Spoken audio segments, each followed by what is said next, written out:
In this region, you have a fossa. This fossa is for the lacrimal gland. This fossa is for the lacrimal gland. What you are seeing, this is the eyeball. This eyeball belongs to this side.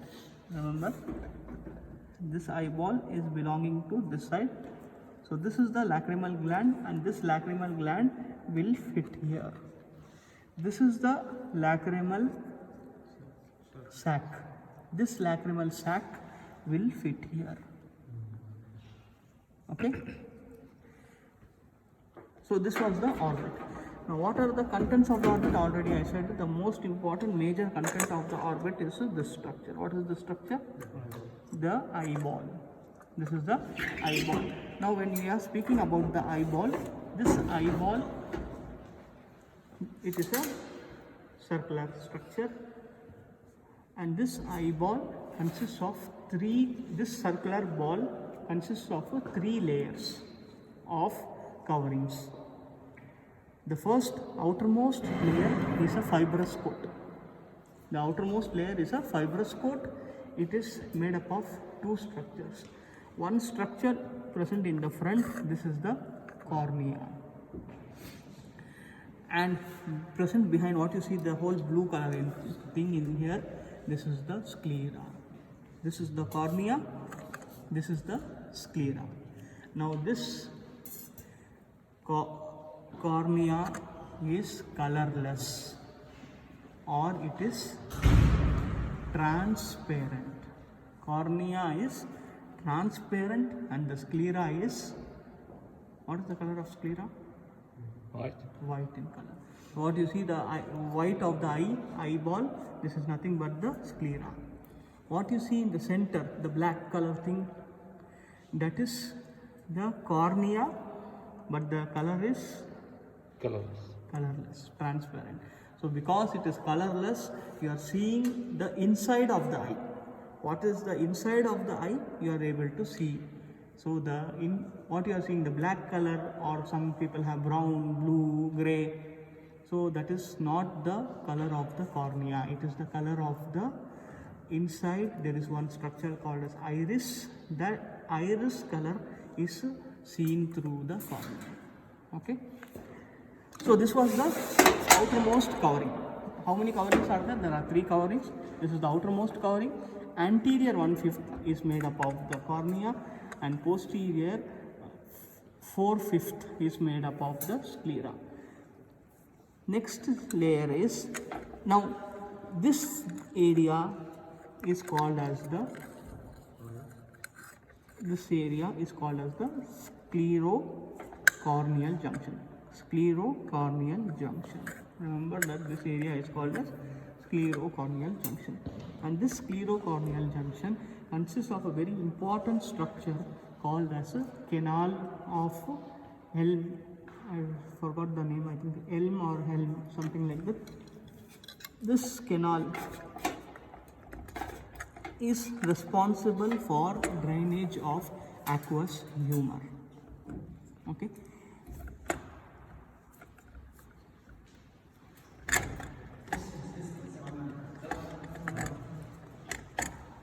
Walaikum assalam wa rahmatullah. So somewhere here you have the canal of Schelm, not Helm, Schelm. Canal of Schelm is present somewhere here in the junction of the cornea and the sclera, in the sclerocorneal junction. Next thing is, what is the next layer? The next layer is a vascular layer. This layer was a fibrous layer, tough fibrous layer, sclera. Next layer is a vascular layer. That layer consists of three parts or three things. First one is this one, what you are seeing here inside, this brown in color. This is called as the choroid. It is called as the choroid. This choroid is present in the posterior 2/5. Anteriorly, this structure, what you are seeing here, this structure here, this is the body, ciliary body. or in this inside you can see this black color thing. This black color thing is the ciliary body, or here it is represented as a brown in color. So this is completely the ciliary body. Now this ciliary body, think that my hand, this is the ciliary body. This ciliary body gives many processes. Many processes are there. These are called as ciliary, or many extensions are there. These are called as ciliary processes. And here what they are trying to show here, these extensions, they are the ciliary processes. And to this ciliary processes, there are some important ligaments which are attached to the ciliary processes. Those are the ligaments of this lens. This is the lens. Okay, this lens has, on periphery of the lens you see many ligaments are attached. These ligaments are attached to the ciliary processes. So this lens is suspended by this ligaments. So hence these ligaments are called as the suspensory ligaments of the lens. Now what is the function of this ciliary body is, this structure lens, as it is connected to the ciliary body, this ciliary body, whenever it contracts, this lens is pulled. So when this lens gets pulled, the shape of the lens changes, and the normal shape of the lens is biconvex. This is the biconvex shape lens. So when the shape of the lens changes, convexity of the lens will change. This will cause accommodation of the eye. Accommodation of the eye is required to see near objects. So when you are seeing something far away and suddenly you try to see something near, so this accommodation has to change. So this is done by the ciliary body. One more important structure which is present here in the ciliary body, in front of ciliary body, is this structure. So this was the cornea, behind the cornea but in front of the lens. So lens is present behind this, like this lens is present. Okay, so behind the cornea but in front of the lens, this structure is present. This is called as the iris. This is called as the iris. This iris is, this is the structure in the eye which gives the color of the eye. Which gives the color, black color, brown color, grey color, blue color, green color eyes. It is because of the structure of this color of the iris. Now this iris consists of two muscles.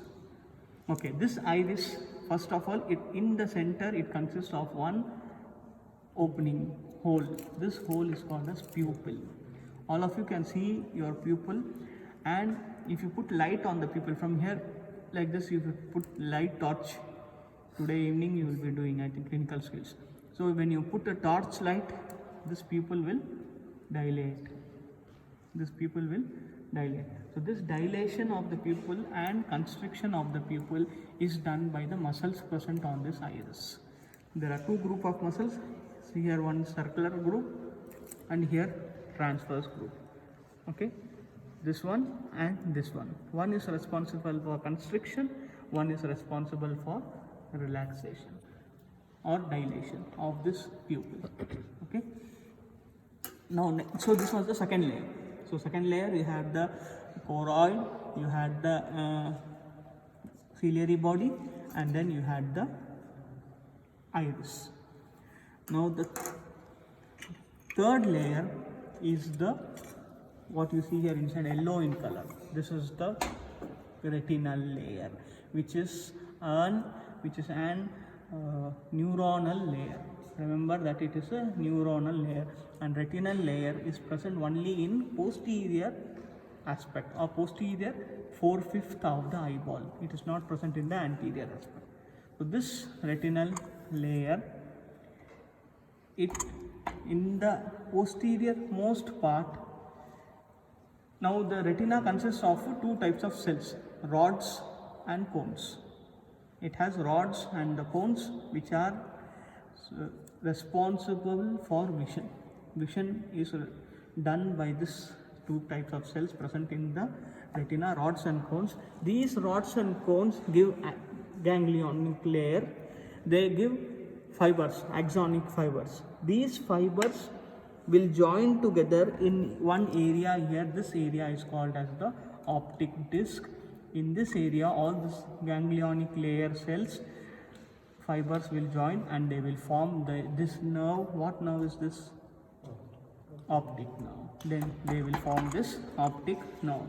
Okay, so the area where the optic nerve starts, this area is called as the optic disc. And remember, the retina in the area of optic disc, it does not have any cells of vision. What are the cells of vision? Rods and cones. So these rods and cones are not present in this area which is called as the optic disc. So hence this optic disc is also called as a blind spot, where there is no vision in this area. Blind spot. Just next to it, you can see half circle here and one more half circle here. Okay, both this together, if I put it together, it will become full circle. So this one is called as the macula densa. Macula densa, and this macula densa, periphery of this area is called as macula densa, and the center of that area is called as the fovea. Just remember macula densa and fovea. Okay, just next to this optic disc it is present, macula densa and fovea. So this was about all the layers. Now coming on to the chambers of the eyeball. What are the chambers which are present here? Anterior chamber, posterior chamber is present. How they are divided? Okay. So now you know that there is a cornea in front. Behind you have the iris, and behind that you have the lens. Okay, attached to the ciliary body by the suspensory ligaments. Now the space present between this cornea and this iris, this space is called as the anterior chamber. The space present between this iris and this, what is this? Lens. This space is called as the posterior chamber. Now both these chambers, they are filled with a clear colorless fluid called as aqueous humor. And how both these chambers communicate with each other? Through the iris opening, which is called as pupil. Through the pupil. So pupil is the communication between the anterior chamber and the posterior chamber. Now this aqueous humor which is present here, which is being secreted here, it is getting drained by, there is one canal here. What canal? Canal of Schelm, present in the sclerocorneal junction. So this canal of Schelm, present on both sides, will drain this aqueous humor. Okay, so this was aqueous humor present in anterior and posterior chamber. Behind this lens, something is present. Behind, just behind the lens, something is present here. This is called as the, this one is called as the vitreous body. Vitreous body. Now what is this vitreous body? Vitreous body is also a colorless substance, but it is not fluid, it is jelly-like substance. Okay, it is jelly-like, colorless jelly-like substance. This is the vitreous body. And why this is present here, vitreous body? So that it maintains the pressure of the eyeball. If this vitreous body is not present, from inside eyeball will be empty, hollow. It will be empty. So anything which is empty and hollow, it can collapse. So that's why this vitreous body. Like a supporter. is present inside, so that it will maintain the pressure of the eyeball. This vitreous body, it is a jelly like substance. Next time when you go to Maslah, try to get the eyeball of a sheep, cut it and see, you will see this vitreous jelly like substance. Okay, so these are the structures present within the eyeball. Now what is this one? Optic nerve. This is the optic nerve. There is one very important vessel present in this, which is the, if this is the optic nerve, there is a very important blood vessel present inside this optic nerve, running within the optic nerve, or running within this optic nerve. This blood vessel is called as the central artery of retina. Remember that central artery of retina is the artery, it supplies the blood to the complete retina. Retinal layer is supplied by the central artery of retina. If this artery is blocked, then there will be no blood supply to the neuronal layer. If there is no blood supply to the neuronal layer, there will be no vision. Okay, so remember, central artery of retina, and this artery is an end artery. Best example for an end artery. What do you mean by end artery? End artery means there is no further anastomosis. That artery will go and give branches. That's it. But if this artery is blocked anywhere in front, there is no more anastomosis with any other arteries. So hence there is no more blood supply, collateral blood supply. So hence this is the end artery. Now this, what is this structure? Cornea. You heard about eye donations? Yes. Eye donation is more successful than donation of any other organ. Why? Like kidney donation, liver donation, any other organ donation is less successful, but eye donation is more successful. Why? The reason is because eye donation means they are donating only the cornea. Okay, they are donating only the cornea. The whole eyeball, nothing is donated, only the cornea. They will take this transparent membrane from one person and put it in the other person. Now this cornea is a special structure in our body which does not have any blood supply. Cornea has no blood supply, so that is why rejection of donation is not there, almost nil. So that is the reason this cornea is accepted by in the recipient's body more easily. Okay. Now when I say this cornea does not have any blood supply, then how this cornea is living?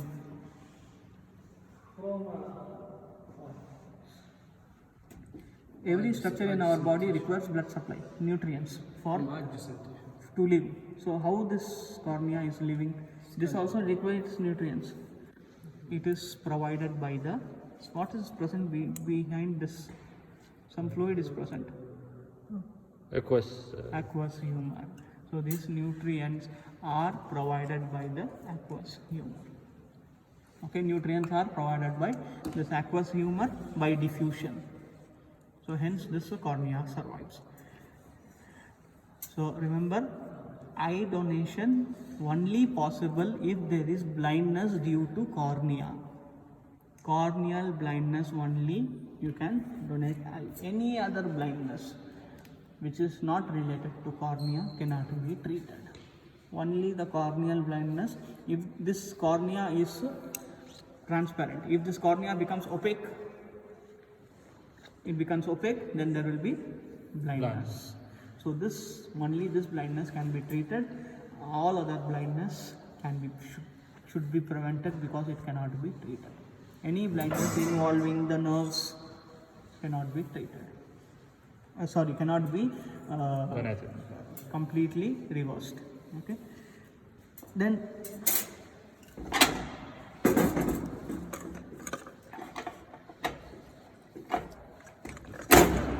so this was the eyeball. What is this muscle? Now we will come to the muscles of the eyeball. What muscle is this? Auricular.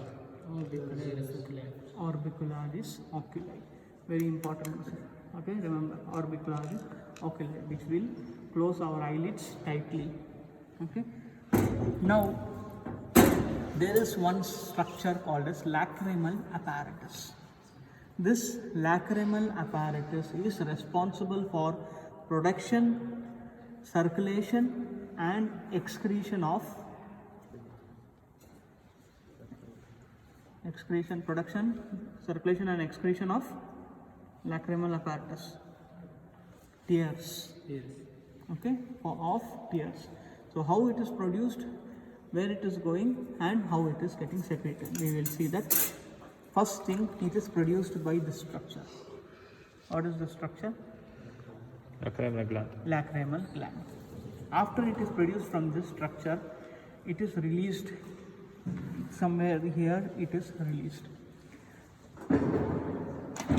Now, this eyeball is covered by one layer of a transparent membrane like this, and this transparent membrane above it folds and covers the inner aspect of the eyelid, upper eyelid and the inner aspect of the lower eyelid. What is that membrane called as? Conjunctiva. This is the conjunctiva. So this conjunctiva is covering the eyeball. In the upper aspect it is folding and it is covering the eyelid, posterior aspect of the eyelid. Lower aspect it is folding, covering the posterior aspect of the lower eyelid. So this, when you close this eyes, both eyes, this becomes a closed area. So this closed sac is called as the conjunctival sac. This closed sac is called as conjunctival sac, and into this conjunctival sac, this tears are secreted.